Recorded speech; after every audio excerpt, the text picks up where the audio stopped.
Tuhan, mari kita akan berdoa bersama-sama sebelum kita mendengarkan kebenaran firman Tuhan. Bapa yang di surga, kami bersyukur buat kebaikan, pujian penyembahan yang indah kami boleh naikkan kepada Tuhan.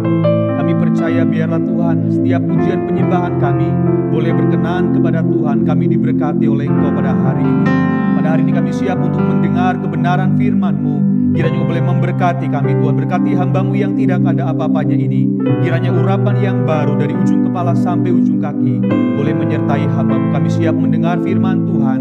Firman Tuhan disampaikan, kami boleh mengerti dan kami boleh hidup di dalamnya. Terima kasih Bapa, di dalam nama Tuhan Yesus kami berdoa dan mengucap syukur. Haleluya. Amin. Puji nama Tuhan. Shalom saudara. Ada sukacita, amin. Boleh lambaikan tangannya. Berikan tepuk tangan buat Tuhan kita Yesus Kristus. Saudara yang dikasihi Tuhan, kita semua siap mendengar firman Tuhan. Dan tema firman hari ini saya berikan judul Iman yang menyenangkan Allah. Iman yang menyenangkan Allah. Saudara, jika saya bertanya kepada saudara, kira-kira apa yang terpikir oleh kita ketika mendengar kata iman? Mungkin di pikiran kita akan berpikir tentang mujizat. Ketika kita berbicara tentang iman, kitab Injil mencatat oleh iman orang mati dibangkitkan, tuli mendengar, lumpuh berjalan, buta melihat, bahkan oleh iman gunung-gunung tercampak ke dalam laut. Semuanya menjadi mungkin oleh iman sebagai saluran daripada kuasa Allah. Tetapi saudara yang dikasihi Tuhan, ada mujizat lain yang terjadi oleh iman yang lebih ajaib dari semua mujizat. Meskipun hal ini bahkan mungkin jarang diperhatikan, kurang dihargai. Namun hal ini dicatat di dalam firman Tuhan. Mari kita membaca di dalam Ibrani 11 ayat yang ke-5 sampai dengan yang ke-6. Saya akan memakai terjemahan bahasa Indonesia masa kini. Karena saya pikir ini cukup menjelaskan apa yang akan saya sampaikan. Demikian firman Tuhan. Karena beriman maka Henokh tidak mati, melainkan diangkat dan dibawa kepada Allah. Tidak seorang pun dapat menemukan dia, sebab dia sudah diangkat oleh Allah. Dalam Alkitab tertulis bahwa sebelum Henokh diangkat, ia menyenangkan hati Allah. Tanpa iman, tidak seorang pun dapat menyenangkan hati Allah. Sebab orang yang datang kepada Allah harus percaya bahwa Allah ada. Dan bahwa Allah memberi balasan kepada orang yang mencarinya. Saudara, mujizat yang patut dicatat di sini tidak hanya cara Henokh terangkat ke sorga tanpa kematian.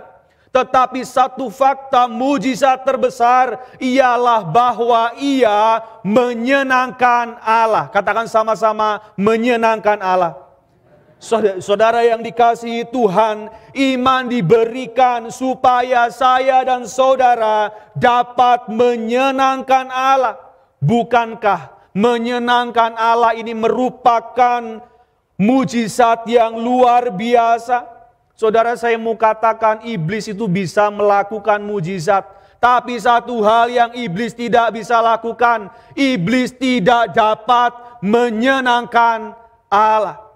Saudara yang dikasihi Tuhan, kita manusia berdosa, kita sudah jatuh ke dalam dosa. Sedangkan Allah kudus, manusia dosa, Allah maha kudus. Dapat menyenangkan Allah. Bukankah ini merupakan fakta yang mengejutkan? Bagaimana mungkin manusia berdosa dapat menyenangkan Allah yang kudus? Saudara, kalau kita berbicara kehidupan sehari-hari, faktanya menyenangkan manusia saja sulit, betul saudara? Nyenengin pasangan bisa saudara? Bisa, tapi kadang-kadang sulit, betul saudara? Nyenengin anak sulit atau gampang? Nyenengin tetangga gampang atau sulit saudara? Nyenengin rekan sepelayanan yang melayani sulit atau gampang? Nyenengin manusia aja kadang-kadang sulit. Manusia itu nggak sempurna tapi sulit disenangkan. Bagaimana mungkin kita manusia yang gak sempurna dapat menyenangkan Allah yang sempurna? Itu sesuatu yang mustahil, betul saudara? Tetapi firman Tuhan berkata, Alkitab berkata, hal menyenangkan Allah itu mungkin hanya melalui iman. Katakan amin. Karena Alkitab berkata, sebab tanpa iman tidak mungkin orang bisa menyenangkan Allah. Saudara yang dikasihi Tuhan, artinya apa? Artinya kalau kita melihat kehidupan kita, orang yang tanpa iman tidak mungkin dapat menyenangkan Allah. Kalau kita melihat saudara bentuk waktu dari kata kerja menyenangkan, ini menunjukkan bahwa di luar iman tidak ada satu waktu pun yang kita miliki yang menyenangkan Allah. Itu artinya orang yang tidak beriman, waktu yang mereka miliki dari mereka lahir sampai mereka mati, itu tidak mungkin dapat menyenangkan Allah. Tidak peduli seberapa berat, seberapa hebat pekerjaan kita, seberapa hebat pengorbanan kita, namun tanpa iman tidak mungkin seorang pun berkenan kepada Allah. Saudara yang dikasihi Tuhan, ketika ada begitu banyak orang mengikut Yesus, kemudian karena pengajaran Yesus yang keras, tiba-tiba mereka satu demi satu meninggalkan Yesus. Kemudian ketika Yesus melihat ada begitu banyak pengikutnya yang mulai meninggalkan Yesus, Yesus berkata kepada murid-muridnya, apakah engkau tidak akan pergi juga? Kemudian Petrus berkata, menjawab pertanyaan Yesus, Tuhan, kepada siapa kami akan pergi? Saudara yang dikasihi Tuhan, kehidupan Petrus, Yesus sudah memasuki kehidupan Petrus. Ketika Petrus mengenal Yesus, dia tidak mungkin pergi meninggalkan Yesus. Tidak ada tempat, tidak ada pribadi yang dapat dia tuju kecuali Yesus. Amin saudara. Kenapa? Karena Petrus berkata, perkataanmu adalah perkataan hidup yang kekal dan engkau adalah kudus yang dari Allah. Saudara yang dikasihi Tuhan, tanpa iman tidak mungkin kita menyenangkan Allah. Tetapi pertanyaannya, iman macam apa? Firman Tuhan berkata, orang yang datang kepada Allah harus percaya. Percaya apa saudara? Alkitab memberikan jawabannya kepada kita. Penulis Ibrani memberikan jawabannya. Kita harus percaya yang pertama, Allah itu ada. Katakan sama-sama, Allah itu ada. Dan yang kedua, Allah memberi balasan. Saudara, dua hal inilah yang menjadi penting untuk kita bersama-sama mengerti. Mari kita melihat poin yang pertama, Allah itu ada. Saudara yang dikasihi Tuhan, kalau kita memperhatikan kitab Ibrani, Ibrani menulis untuk orang-orang Kristen yang sudah percaya kepada Allah. Mereka sudah percaya bahwa Allah itu ada. Mereka tidak perlu lagi diberitahu bahwa Allah itu ada. Tetapi kenapa kemudian dikatakan orang yang datang kepada Allah harus percaya bahwa Allah itu ada? Orang-orang Ibrani sudah tahu bahwa Allah itu ada. Mereka percaya kepada Allah. Logikanya kalau orang percaya kepada Allah pasti sudah tahu Allah ada. Tetapi kenapa penulis mengatakan mereka harus percaya Allah itu ada? Saudara yang dikasihi Tuhan, mari kita melihat konteks ketika surat ini ditulis. Saudara, kalau kita melihat orang-orang Ibrani, mereka memang mendapatkan begitu banyak penderitaan karena mengikut Kristus. Iman mereka kepada Kristus membawa mereka kepada penderitaan dan penderitaan yang begitu rupa. Saudara bisa baca di dalam Ibrani 10, saudara. Kita melihat ada begitu penderitaan yang dihadapi karena iman mereka kepada Kristus. Tetapi kemudian saudara, ada penderitaan yang begitu berat, semakin menghimpit mereka. Bahkan nyawa mereka terancam karena Kristus. Kemudian Ibrani menulis, orang yang datang kepada Allah harus percaya Allah itu ada.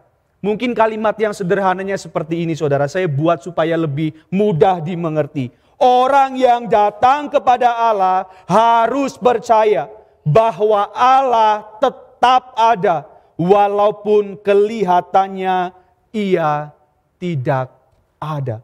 Saudara bisa bayangkan orang ikut Kristus menderita begitu rupa. Mereka mungkin pikir Allah ada enggak, kenapa saya menderita? Di tengah-tengah penderitaan itu, seolah-olah Allah tidak ada. Mereka harus tetap percaya bahwa Allah ada. Amin saudara.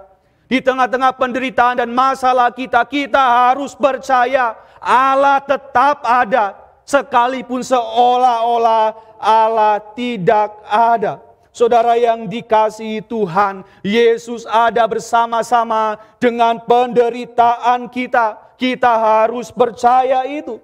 Di dalam Ibrani 10 ayat yang ke-39, ketika ada begitu banyak orang yang menderita dan mulai berpikir untuk meninggalkan imannya, untuk meninggalkan Yesus dan kembali kepada agama Yahudi, Yesus, Alkitab memberikan kepada kita satu jaminan akan orang-orang yang diselamatkan. Ibrani 10 ayat yang ke-39.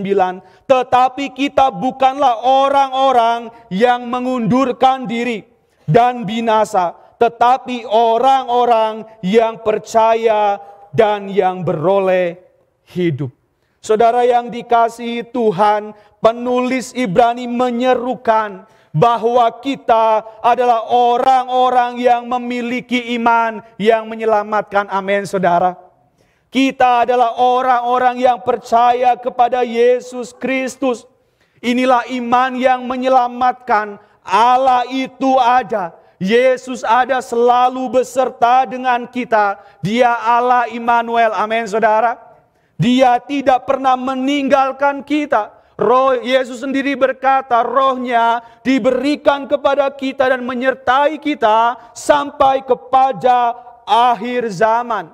Kalau kita membaca di dalam Ibrani 13 ayat yang kelima, Allah berfirman, aku sekali-kali tidak akan membiarkan engkau dan aku sekali-kali tidak akan meninggalkan engkau.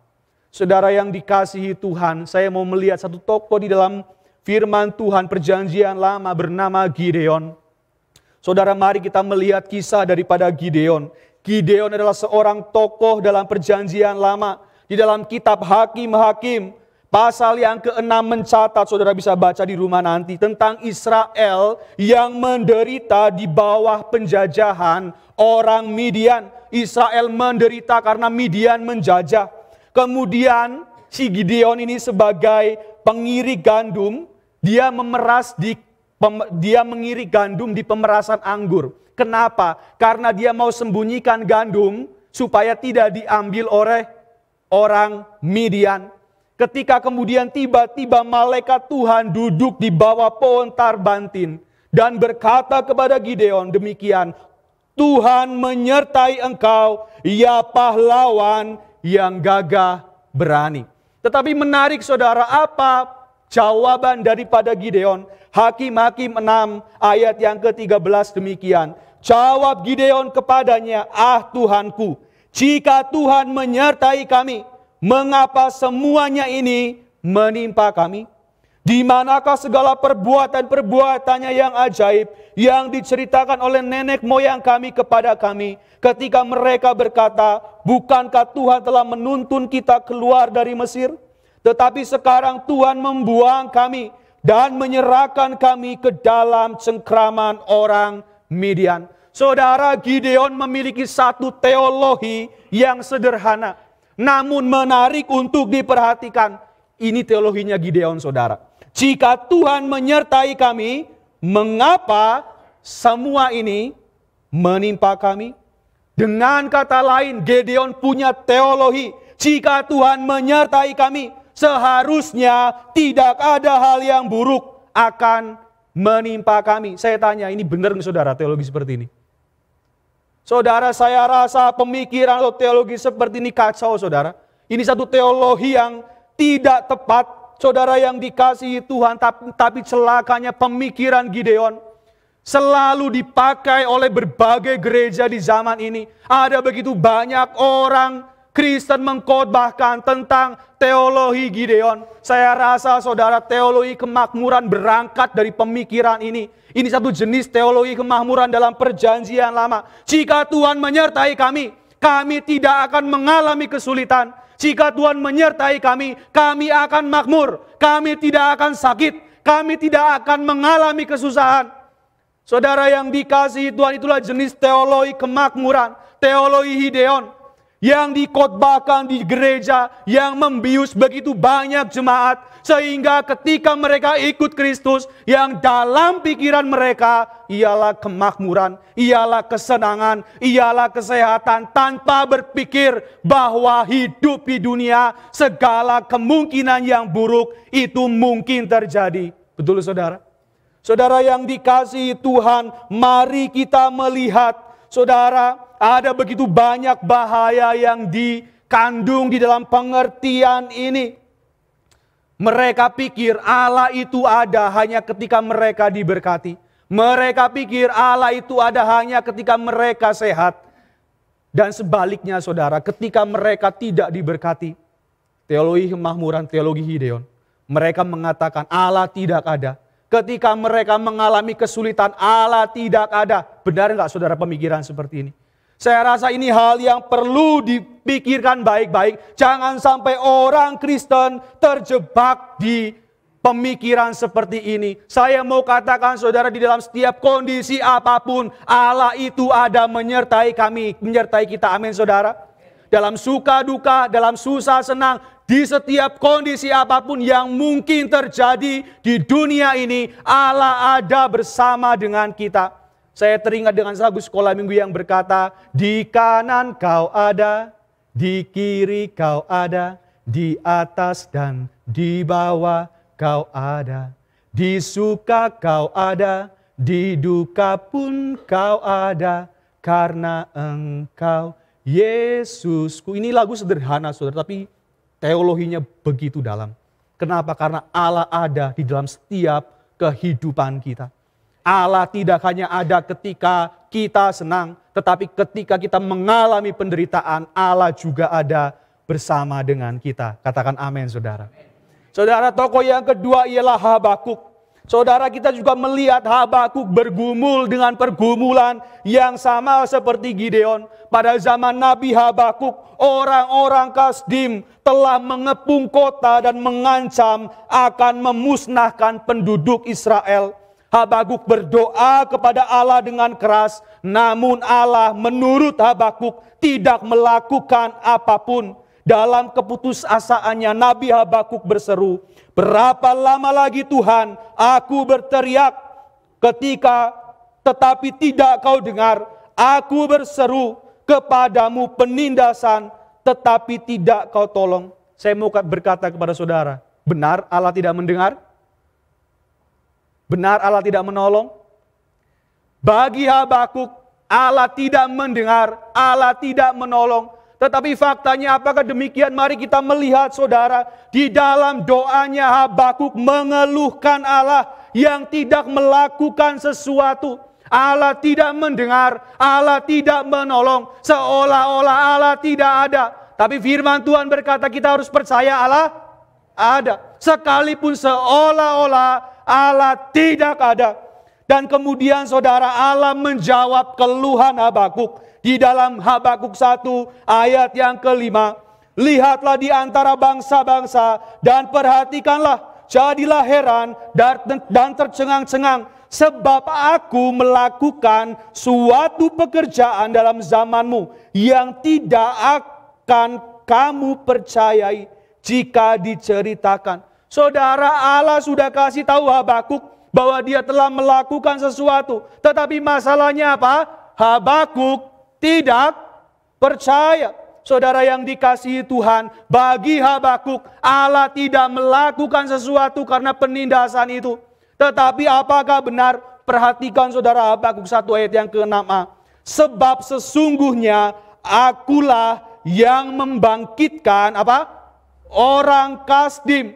Apa yang dipikir Habakuk Allah tidak bekerja, sesungguhnya Allah sudah bekerja. Amin saudara. Allah sudah melakukan sesuatu. Allah sudah bekerja, Allah sedang bekerja, Allah akan bekerja mendatangkan kebaikan bagi setiap kehidupan kita. Amin saudara. Ini yang penting untuk kita bersama-sama pikirkan. Kenapa Allah membangkitkan orang-orang Kasdim? Itu karena ketidaksetiaan Israel untuk menghukum Israel. Kalau saudara baca di dalam kitab Perjanjian Lama, template-nya itu sama saudara. Ketika ada dosa, ketidaksetiaan, maka Allah hukum lewat bangsa lain. Kemudian hukuman itu membuat bangsa Israel bertobat. Ketika kemudian bertobat, kemudian bangsa Israel dipulihkan. Amin saudara. Jadi dosa, penghukuman, pertobatan, kemudian pemulihan. Inilah yang terjadi. Orang Kasdim dipakai Allah untuk pertobatan, untuk pemulihan bangsa Israel dari ketidaksetiaannya. Tapi bagi Habakuk, Allah tidak melakukan sesuatu. Tetapi saudara, saya mau katakan, apa yang terjadi hari ini, ketika kita pikir Allah tidak melakukan sesuatu, ketika kita doa dan Tuhan belum jawab, tapi percayalah, dari sejak awal saudara, Allah sudah melakukan sesuatu. Amin saudara.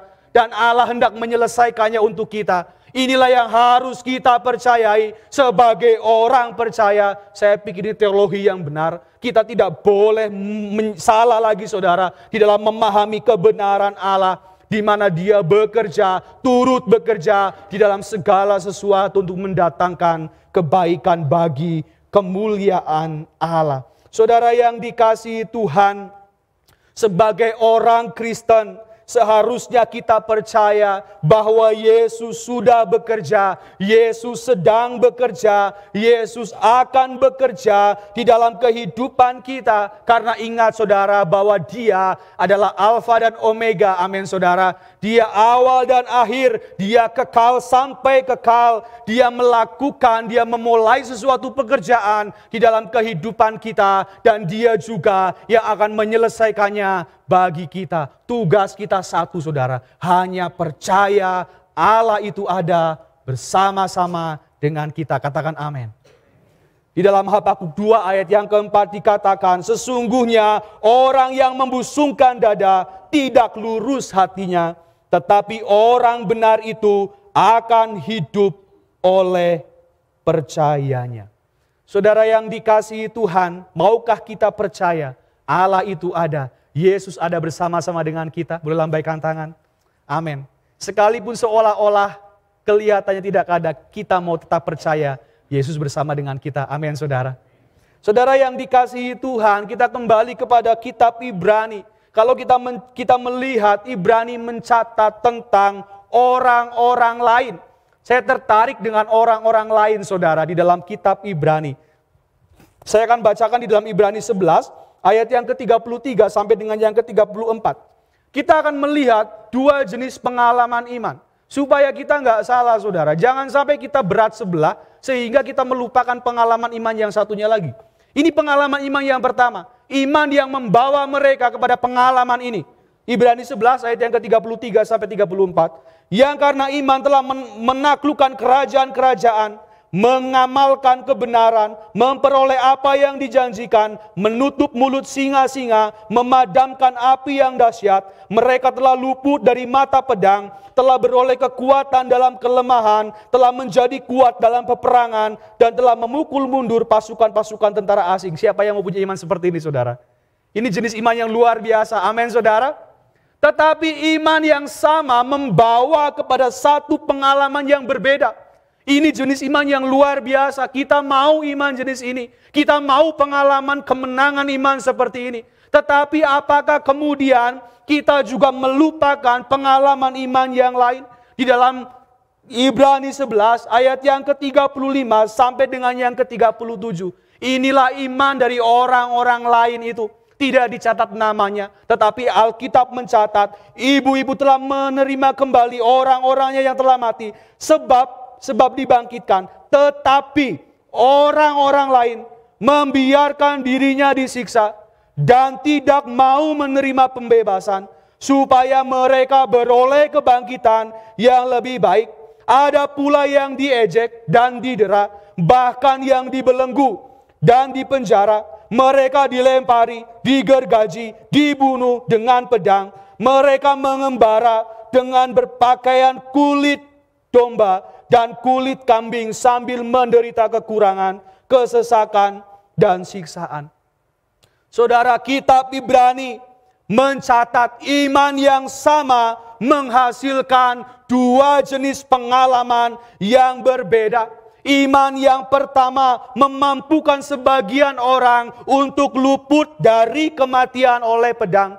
Tetapi iman yang kedua memampukan sebagian orang lain menjalani kematian oleh pedang. Saudara, pernahkah kita memikirkan kebenaran ini? Pernahkah gereja memikirkan pengalaman iman dengan dua pengalaman yang berbeda ini? Ini kebenaran, saudara. Kita nggak mungkin terima sebelah dan lupakan yang sebelahnya. Kita nggak mungkin menerima separuh dan kemudian separuhnya dibuang. Kita sebagai orang percaya harus menerima kebenaran ini secara utuh. Saudara yang dikasihi Tuhan, tetapi saya mau katakan bahwa kita sering kali lupa. Kita sebetulnya punya iman dan kemungkinan kedua pengalaman ini dapat kita alami. Katakan amin, saudara. Tetapi pertanyaannya, apakah kita tetap percaya bahwa Allah itu ada ketika kita mungkin mengalami pengalaman yang iman yang baik ataupun mungkin mengalami pengalaman iman yang buruk? Apakah kita tetap percaya Allah kita ada? Saudara yang dikasihi Tuhan, kita teringat Rasul Paulus. Dia punya sakit duri dalam daging. Mungkin sakit fisik kita tidak tahu, tidak disebutkan, tetapi dikatakan seorang utusan iblis. Sakit duri dalam daging. 3 kali Paulus minta, Tuhan sembuhkan saudara. Tidak, saudara. Tetapi kemudian dikatakan iman Paulus berkata, sebab itu terlebih suka aku bermegah atas kelemahanku, supaya kuasa Kristus turun menaungi aku. Seringkali sebagai orang Kristen kita bukan kurang iman untuk sembuh, saudara. Tetapi kadang-kadang kita tidak punya cukup iman untuk tetap sakit jika itu memang kehendak Allah. Katakan amin, saudara. Ini memang keras, tetapi kebenarannya demikian. Saya mau katakan, apakah setiap orang Kristen yang sakit sembuh, saudara? Banyak juga yang meninggal karena sakitnya. Tetapi kalau itu kehendak Tuhan, memang kematian harus dengan cara sakit. Kenapa kita tidak menerima? Tetapi yang terpenting dari kesemuanya itu, apakah kita tetap percaya ketika kita hidup maupun mati bahwa Allah bersama-sama dengan kita? Itu yang terpenting. Allah ada bersama dengan kita. Saudara yang dikasihi Tuhan, kedua pengalaman iman ini disimpulkan dengan sangat baik di dalam kisah Sadrah, Mesah, dan Abednego. Di dalam Daniel 3 ayat yang ke-16 sampai dengan yang ke-18. Demikian firman Tuhan, Nebukadnezar bikin patung supaya disembah oleh semua orang. Sadrah, Mesah, dan Abednego tidak mau sembah. Sekalipun resikonya kematian, mereka tidak akan sembah kecuali sembah kepada Tuhan. Dan apa yang dikatakan dalam Daniel 3 ayat yang ke-16 sampai dengan yang ke-18. Lalu Sadrah, Mesah, dan Abednego menjawab Raja Nebukadnezar, tidak ada gunanya kami memberi jawab kepada Tuanku dalam hal ini. Jika Allah kami yang kami puja sanggup melepaskan kami. Mungkin ini bukan spekulatif, saudara. Tepatnya Allah kami percaya Allah kami mampu melepaskan kami dari kematian. Itu lebih tepat, saudara. Tetapi kemudian dikatakan apa, saudara? Maka ia akan melepaskan kami daripada perapian yang menyala-nyala itu dan dari dalam tanganmu, ya Raja. Tetapi seandainya tidak, bukan berarti Sadrah, Mesah, dan Abednego percaya cuma separuh, enggak. Mereka percaya Allah mampu melepaskan mereka dari api.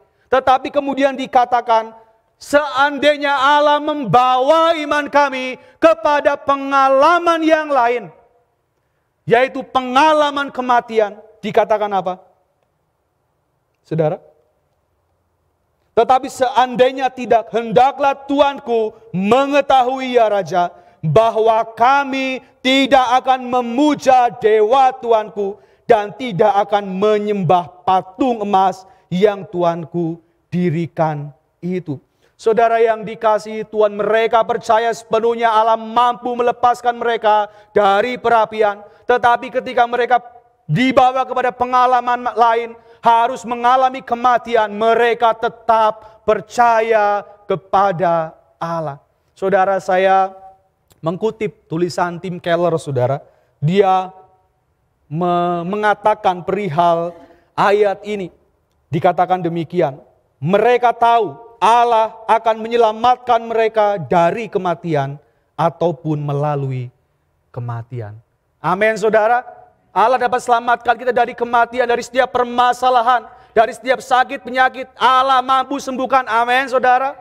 Tetapi ketika Allah bawa kita kepada pengalaman lain, ketika sakit itu harus membawa kita pada kematian, apakah pertanyaannya kita masih tetap percaya Allah ada bersama-sama dengan kita? Atau kita seperti Gideon dan Habakuk, di mana Allah? Kenapa hal ini terjadi? Allah tidak bersama dengan kami. Saudara yang dikasihi Tuhan, mari kita merenungkan bersama-sama kebenaran ini. Saudara perhatikan ketika Sadrah, Mesa dan Abednego dimasukkan ke dalam dapur api yang dipanaskan 7 kali lipat. Orang-orang yang bawa mereka mati karena kepanasan. Tapi Sadrah, Mesa dan Abednego masuk, saudara. Ketika mereka masuk ke dalam perapian, yang menariknya tali mereka yang mengikat mereka itu yang putus, saudara. Tetapi firman Tuhan berkata, kemudian terkejutlah Raja Nebukadnezar, lalu bangun dengan segera, berkatalah ia kepada para menterinya, bukankah 3 orang yang telah kita campakkan dengan teriak ke dalam api itu? Jawab mereka kepada Raja, benar ya Raja, 3 orang yang masuk.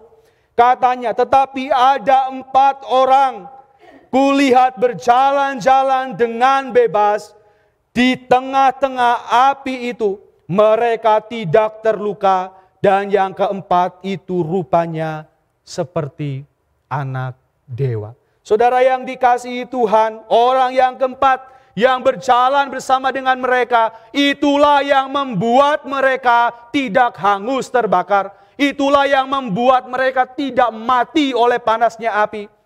Pertanyaannya, siapakah orang yang keempat ini? Saudara yang dikasihi Tuhan, saya mengutip seorang teolog perjanjian lama, dia ahli perjanjian lama, Aleh Moteir, saudara, dikatakan demikian. Dia yang tanpa meninggalkan esensi dan hak istimewanya sebagai Allah, mampu menyesuaikan dirinya untuk hadir bersama orang berdosa, Yesus Kristus. Saudara, kalau Allah datang langsung, mati kita, saudara. Kita hangus, kita nggak kuat melihat kemuliaan Allah. Tapi ketika dia menyatakan dirinya dalam pribadi Yesus, kita ada, kita bisa bersama dengan dia. Saudara yang dikasihi Tuhan, di dalam perjanjian lama pun, Yesus ada bersama dengan Sadrah, Mesa, dan Abednego. Mereka diberikan pengalaman iman, bukan mati oleh api, tetapi dilepaskan dari api. Saudara yang dikasihi Tuhan, ini kebenaran yang luar biasa untuk kita harus mengerti bersama-sama. Saudara, saya mau katakan, dapat dibayangkan, dibutuhkan iman yang lebih besar untuk menanggung penderitaan daripada untuk meloloskannya. Ketika lolos dari penderitaan, rasanya mudah untuk percaya bahwa Allah itu ada. Benar, saudara.